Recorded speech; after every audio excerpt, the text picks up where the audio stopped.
I need to tell you something before we start, because it changes what kind of video this is. When Cody Rhodes beat Roman Reigns at WrestleMania 40, I was one of the people who was defending it. Not everybody wanted that story to end there, or that way, or with him. I did. I argued in his corner. And I liked what came after too. The AJ Styles matches, the bloodline stuff with Solo Sikoa, Kevin Owens turning on him. 2024 was a genuinely great stretch of WWE television, and Cody Rhodes was at the center of it. So on February 21st, 2025, when The Rock stood across from him and asked for something that no wrestling storyline usually has the nerve to ask directly, his soul, and Cody told him to go fuck himself on live television. I was thrilled. WWE gave that line an award. I would have given it one too. I want you to hold on to that moment because I did for a long time and I was wrong too. Here's what I didn't understand yet. Watching that segment as someone who is fully rooting for him, you can refuse to hand over your soul over in one dramatic confrontation on live television and still give it away anyways. Slower, quieter. And I think that over the following year and a half, one podcast appearance at a time, he has given it away until nobody has to even ask for it anymore. This is what it looks like to watch someone you defended turn into someone you can't defend anymore. Before any of this, Cody was Stardust. Face paint, a cosmic gimmick. That was basically his brother Goldust's character, but with the volume turned down. He pleaded with the WWE writers for 6 months to end it. There was supposed to be a real ending. A rematch with Stephen Amell, where losing meant that he got to come back as himself. But it never happened the way that it was promised. May 21st, 2016, he asks for his release. WWE grants it the next day. Everyone knows this part, so I'm not gonna linger on it. It's not the interesting part. The interesting part is what he decided it meant. And it's not the lesson that you'd expect. He drops the paint, he becomes the American Nightmare, his father's name, not a WWE-owned character, and starts building something that only really works if he's the one running it. Ring of Honor, June 2017. He beats Christopher Daniels for the World Championship. 17 defenses, still the best singles title reign of his career by most rankings. He'd later call leaving WWE the best decision of his life. In 2018, while explaining friction with Kenny Omega inside Bullet Club, he says something revealing. He isn't meant to be in a group where he isn't the leader. May 2017, Dave Meltzer doubts that Ring of Honor can sell out a 10,000 seat building. 11 minutes later, Cody takes the bet. You guys all know the story. September 2018, All In, 11,263 people in that building, the biggest non-WWE or WCW crowd in 25 years. And Cody and the Young Bucks were covering the financial risk themselves. And 8 months later, AEW launches, and founder isn't enough. He's an executive vice president too. I don't think any of that happens without the thing that he said about Omega. The same instant that couldn't let him sit at the back of a faction is the one that took a tweet personally enough to answer it in 11 minutes. That's the ceiling. And it's not a different guy who shows up 2 years from now. It's the exact same hunger aimed somewhere else. February 2022. Cody leaves AEW and he never really says why. That's worth sitting with because in 2016 he told everyone exactly what was wrong in detail. In 2022, leaving a company he co-founded, he suddenly couldn't explain why. He's called it personal and said money and creative control got printed as fact without ever confirming that that was the real story. There's a stranger earlier data point that's worth knowing too. Back in 2019, Cody proposed a stipulation upon himself, lose to Chris Jericho at Full Gear, and he'd never challenge for the AEW World title ever again. He lost. He's since admitted that he was terrified of winning it in the first place, worried that it would look like he used his own executive power to crown himself. He kept that promise for the rest of his AEW career. He's since called it a mistake. 2 months later, WrestleMania 38, he tells Variety he's a completely different individual walking back in. And he says the most honest line in this whole story, that WWE was a place that once considered him undesirable and this was his chance to come back as a conquering hero. I believe that part completely. That's not a business calculation. That's a real wound and a sincere reason to come back and prove something. What happens to it over the next 4 years is the part I stopped being able to believe. It starts, of all places, with the best stretch of his career.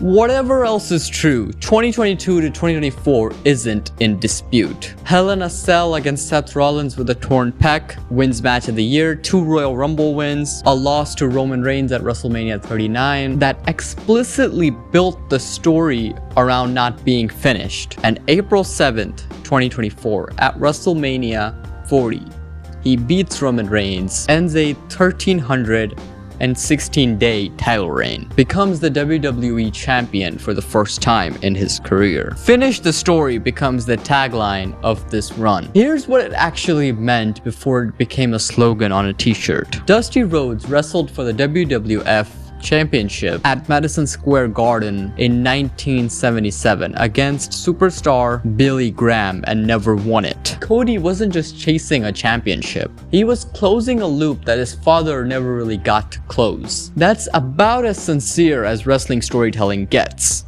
There's a second piece of Rhodes family history that belongs right here. In 1989, Dusty signed with the WWF and he was handed a garnish polka dot common man outfit. Nobody who was actually there agrees on why. Some call it Vince McMahon quietly humiliating a rival promotion's biggest star. Some trace it back further to Dusty turning down an offer to be the face of the company years earlier. Dusty's own autobiography credits the whole thing to Pat Patterson, a bit that Dusty chose to run with. It is genuinely unsettled wrestling history. What matters for us is this: Cody has publicly argued against the humiliation version. He doesn't believe that the machine did this to his father. He's said that fans push back on him every single time that he brings it up, and he keeps making the case anyways. So this isn't the first time that Cody stood in front of an audience insisting that the machine didn't do what it looks like the machine did. He did it once for his father's legacy, and he's about to do it again for his own. February 2025, The Rock starts a strange, cryptic campaign against Cody, showing up, needling him, demanding something that sounds less like a wrestling stipulation and more like an actual threat to his identity. Give me your soul. May 1st, Elimination Chamber.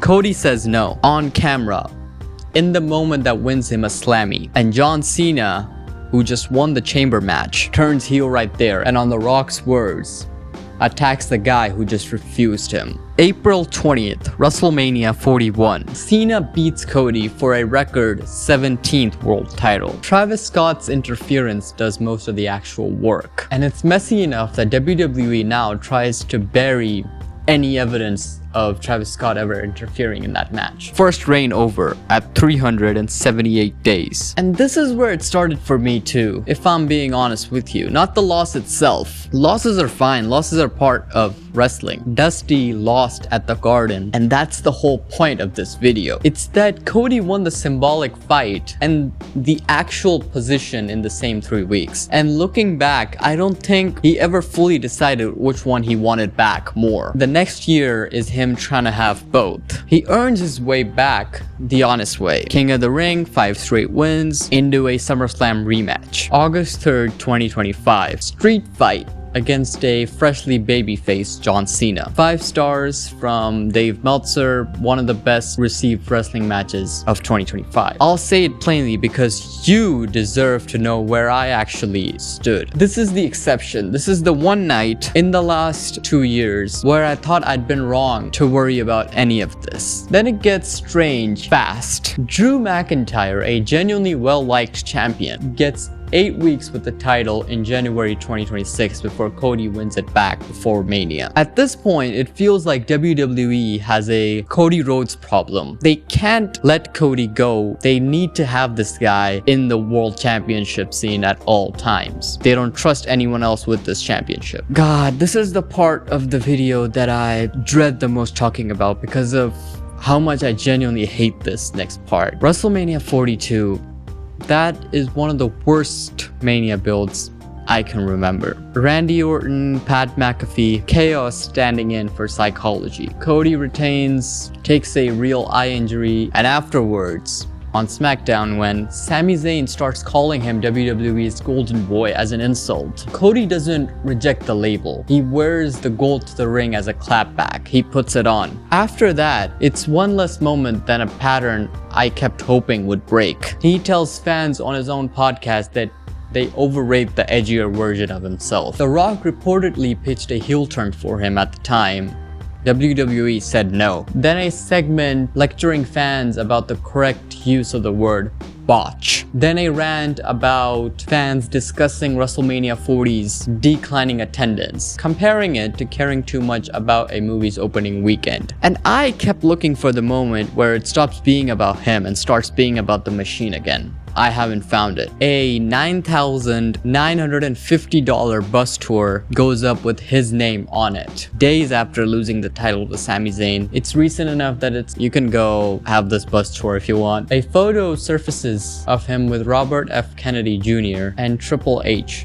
A real chunk of his own fan base calls it selling out in the replies. None of that alone means anything. Every champion does some version of this. What gets me is it's never once in 2 years gone the other way.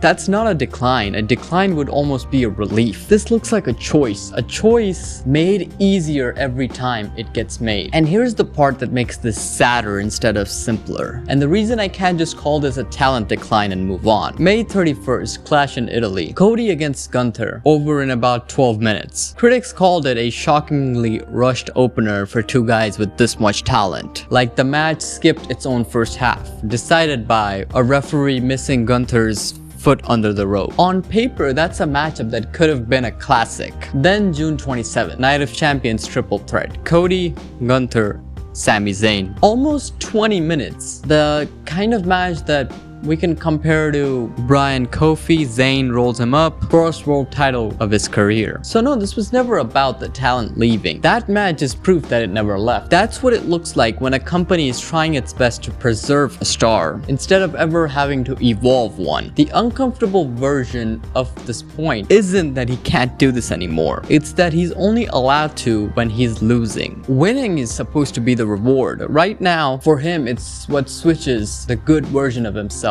back off. Looking back at February 2025, The Rock asking Cody for something that storylines don't usually have the nerve to ask for, and Cody said no. I don't think that was ever the moment that actually declined anything. You can refuse to hand over your soul once on camera in front of everyone and still lose the argument on a much longer timeline by choosing the safe version of yourself every single time the other option was right there. Finish the story used to mean a son closing a loop that his father never got to close. Now it's a slogan on a bus tour package. I was one of the people who was defending him at WrestleMania 40. I'm not defending this.